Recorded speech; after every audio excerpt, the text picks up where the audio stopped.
Curfew की वजह इस रिपोर्ट में देखिए।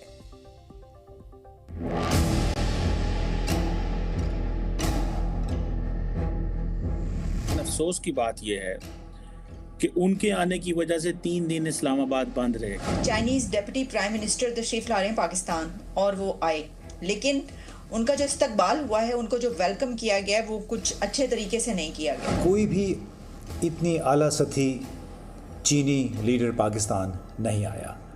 वज़ीर आज़म भी नहीं आ सके। चीन के वज़ीर आज़म शी जिनपिंग की तो दूर की बात है। तो ये क्यों नहीं आ रहे चाइनीज प्रेसिडेंट शी जिनपिंग, और वो जबकि वो इंडिया जाएंगे, वो पाकिस्तान नहीं आ रहे। इस्लामाबाद में चीन ने कर्फ्यू लगा दिया है। हैरान करने वाली बात यह है कि जिनपिंग के ऑर्डर पर लॉकडाउन लगा।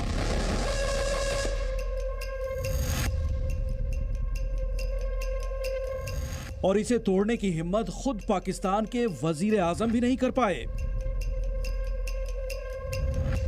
चीन के नायब वज़ीर आज़म का दौरा पाकिस्तान वफाकी दारुल हुकूमत इस्लामाबाद में 31 जुलाई और 1 अगस्त को आम तातील होगी। वज़ारत दाखिला की मंजूरी के बाद ज़िला इंतज़ामिया ने बाकायदा नोटिफिकेशन भी जारी कर दिया है। सिक्योरिटी के फुल प्रूफ गैर मामूली इंतजाम किए जाएंगे। इस्लामाबाद में गैर मुल्की वफूद की आमद पर 2 रोज तातील का ऐलान कर दिया गया। इंतहाई टाइट सिक्योरिटी इस वक्त वफाकी दारुल हुकूमत में देखी जा सकती है। डी चौक के अंदर पाकिस्तान और चीन के परचम नस्ब किए गए हैं। चीन के वाइस प्रीमियर यानी उप प्रधानमंत्री हे लिफेंग जब तक पाकिस्तान में रहे तब तक इस्लामाबाद की सड़कों पर सन्नाटा रहा। लिफेंग को जिनपिंग का करीबी माना जाता है और लिफेंग को खुश करने के लिए शहबाज शरीफ ने पूरे शहर को घरों में कैद कर दिया। जो इस्लामाबाद की जो एडमिनिस्ट्रेशन है, उन्होंने ये एक नोटिफिकेशन जारी किया है कि स्कूल बंद रहेंगे, कॉलेज बंद रहेंगे, मार्केटें बंद रहेंगी, प्लाजे बंद रहेंगे, शॉपिंग सेंटर बंद रहेंगे। पाकिस्तान का जो मेन कैपिटल है वो बंद रहेगा, क्योंकि चाइना पाकिस्तान इकोनॉमिक कॉरिडोर जो प्रोजेक्ट है उसके 10 साल की सेरेमनी होगी। जो ऐलानिया आया है कि 2 दिन छुट्टी होगी ताकि मेहमान को आमद-ओ-रफ्त में मुश्किल पेश ना आए, उनकी हिफाजत को यकीनी बनाया जा सके। बिलाशुबा किसी भी गैर मुल्की मेहमान की हिफाजत, उनका तहफ़्फ़ुज़ यकीनी बनाना बहुत ज़रूरी है, मगर एट व्हाट कॉस्ट। चीन पाकिस्तान इकोनॉमिक कॉरिडोर यानी CPEC की 10वीं सालगिरह पर चीन के डिप्टी PM इस्लामाबाद आए।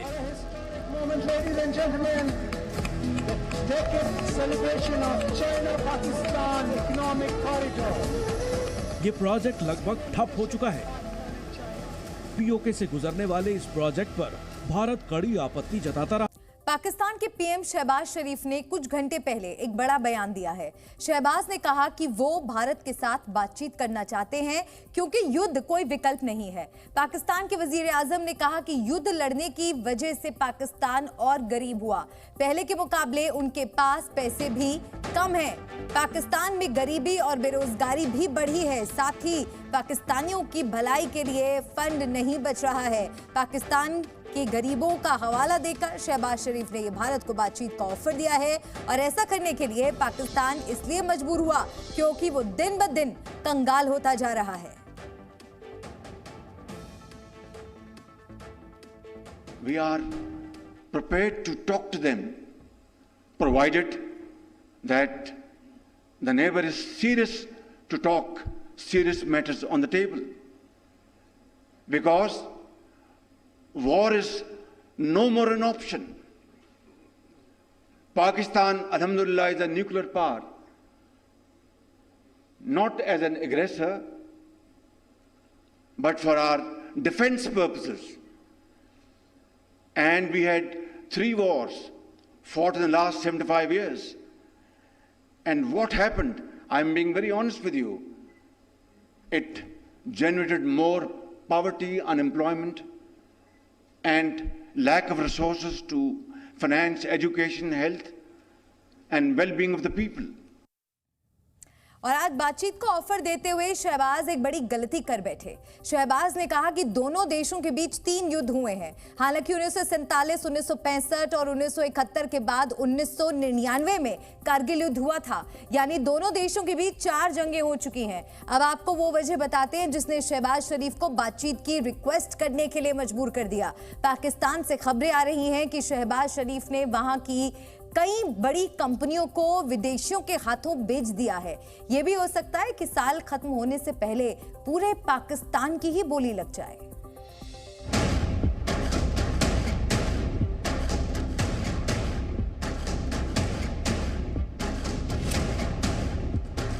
क्या पाकिस्तान की लॉटरी लग गई है? क्या पाकिस्तान में अरबों डॉलर की सरमायाकारी आने लगी है? पाकिस्तान में एक बड़ा चर्चा है, मैंने पहले भी इसका जिक्र किया कि जी गल्फ ममालिक जो हैं वो पाकिस्तान में 28 अरब डॉलर जो हैं वो इन्वेस्ट करने जा रहे हैं। पाकिस्तान में भी एक बड़ी इन्वेस्टमेंट हो रही है। एक बड़ा प्रोजेक्ट पाकिस्तान आ चुका है कि पाकिस्तान के जो असासे हैं उनकी जो वर्थ है वो इस वक्त 100 या 120 बिलियन डॉलर्स है।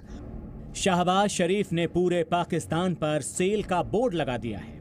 सऊदी अरब, यूएई, बहरीन और कतर के बड़े बड़े लीडर्स आकर बोली लगा रहे हैं और ऐसा लग रहा है मानो 2023 में ही वजीर आजम पूरा पाकिस्तान बेच देंगे।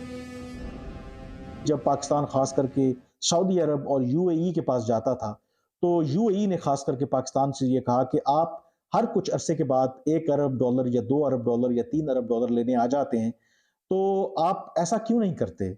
आपके पास इतने बड़े असासे हैं और ऐसे असासे भी हैं जो लॉस मेकिंग एंटिटीज हैं, तो आप एक ऐसा फंड क्यों नहीं क्रिएट करते जिसमें हम सरमायाकारी करने के लिए तैयार हैं? तो आप 1 बिलियन की बात कर रहे हैं, उससे पाकिस्तान को कई बिलियन डॉलर्स जो हैं वो आएंगे। पाकिस्तानियों को यकीन है कि अब कटोरा लेकर घूमने के दिन बदल गए हैं। इस्लामाबाद के खजाने में डॉलर्स की कोई कमी नहीं होगी।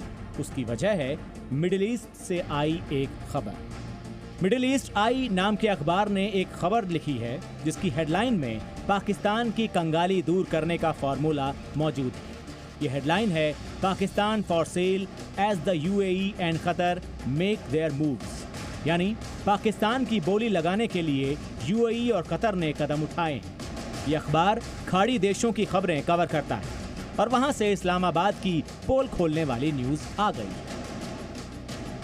गल्फ कंट्री से काफी इन्वेस्टमेंट जनरेट करने की बात की जा रही है। जो मंसूबे सामने, जिनके हजम 28 बिलियन डॉलर्स बताया जा रहा है कि जिसके जरिए तकरीबन 28 अरब डॉलर की इन्वेस्टमेंट आ सकेगी, उन मंसूबों की कुछ तफसीलात जो सामने आई हैं वो आपके सामने रखें। जो पाकिस्तान का जो मुस्तकबिल है वो यकसर बदल जाएगा और क्या पाकिस्तान के अंदर दूध और शहद की नहरें बहेंगी? शहबाज शरीफ की सरकार ने पाकिस्तान को नीलाम करने का ऐलान कर दिया है। इस्लामाबाद, लाहौर, कराची, जहां जो भी